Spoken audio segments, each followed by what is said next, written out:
Party దాన్ని కూడా నాశనం చేసేశారు. ఇవన్నీ కూడా ఈరోజు నేను ఒకటే మీకు హామీ ఇస్తున్నాను, అన్ని గ్రామాల్లో మౌలిక సదుపాయాలు పూర్తి చేస్తాను. అన్ని గ్రామాలకి సిమెంట్ రోడ్లు కానీ డబల్ రోడ్లు కానీ వేయించే బాధ్యత నాదని మరొకసారి మీ అందరికీ హామీ ఇస్తున్నా. ప్రాథమిక ఆరోగ్య కేంద్రాలు ఇవన్నీ కూడా వేయిస్తాను.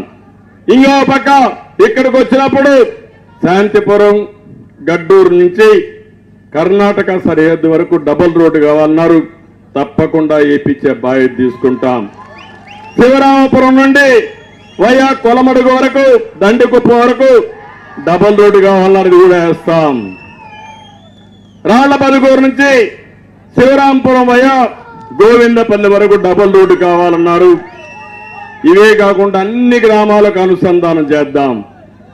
అది చేసి ఇప్పుడే ప్రణాళిక తయారు చేసుకుంటాం. ప్రభుత్వం వస్తానే అమలు చేసే బాధ్యత పార్టీ తీసుకుంటామని మీకు అందరికీ హామీ ఇస్తున్నా. శాంతిపురంలో ఏవైతే ఎక్కడన్నా వేకంటి భూములు ఉంటే అవన్నీ రిజర్వ్ చేసి అవసరమైతే కొన్ని భూములు అక్వైర్ చేసి కూడా మళ్ళా మన పిల్లలకు ఉద్యోగాలు కల్పించడానికి ఇండస్ట్రీస్ పెట్టే బాధ్యత తీసుకుంటాను. ఇక్కడ ఒకే ఒక విషయం గుర్తుపెట్టుకోవాలి, మీరు యువత ఉన్నారు. యువతను చూస్తే నాకు కొండంత ధైర్యం. తమ్ముళ్ళు, యువత 18-20 సంవత్సరాల నుండి యువత ఆలోచించండి. ఎవరికైనా ఒక్కడికి ఉద్యోగం వచ్చిందా 5 ఏళ్లలో? జాబ్ క్యాలెండర్ ఏమైంది? డిఎస్సి పెట్టాడా? టీచర్ ఉద్యోగం ఇచ్చాడా? ఇండస్ట్రీస్ వచ్చాయా? ఎక్కడన్నా ఒక ఉద్యోగం వచ్చిందా? ఇంకా మీకు మాత్రం కోపం రాలా? కోపం వస్తే వైఎస్ఆర్ కాంగ్రెస్ పార్టీ బయట వస్తారా అని అడుగుతున్నా మిమ్మల్ని. అంటే యువత అంటే లెక్కలేని తరం.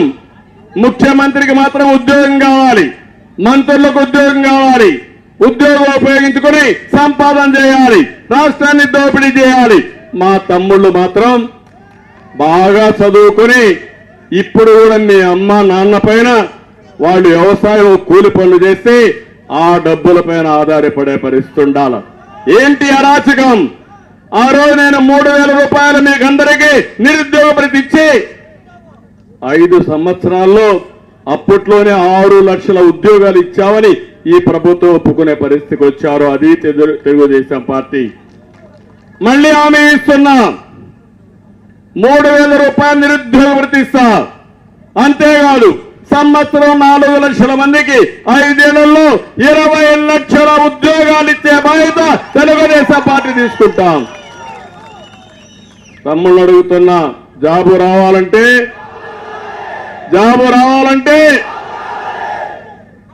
మళ్ళీ బాబు రావాలంటే మీరేం చేయాలి?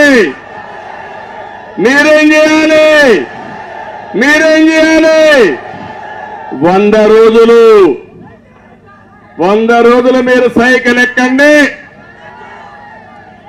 గ్రామం తిరగండి. ఏదైతే ఫ్యాన్ ఉందో దాన్ని చిత్తుగా కొట్టండి.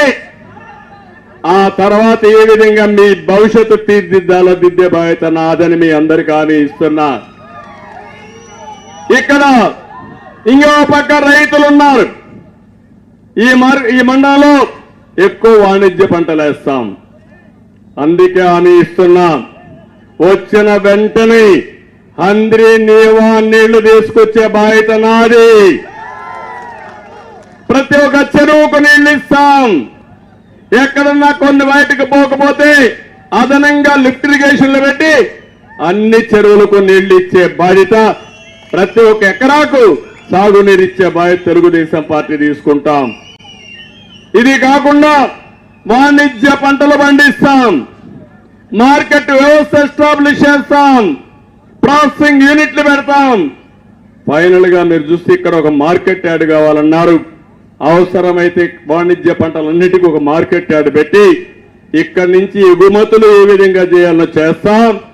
ఇక్కడనే విమానాశ్రయం 100 కోట్ల రూపాయలు మళ్ళా దాన్ని కడతాం.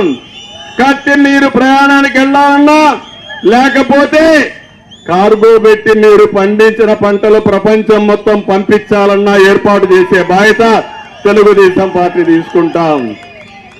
మళ్ళీ రైతు రాజ్యం వస్తుంది.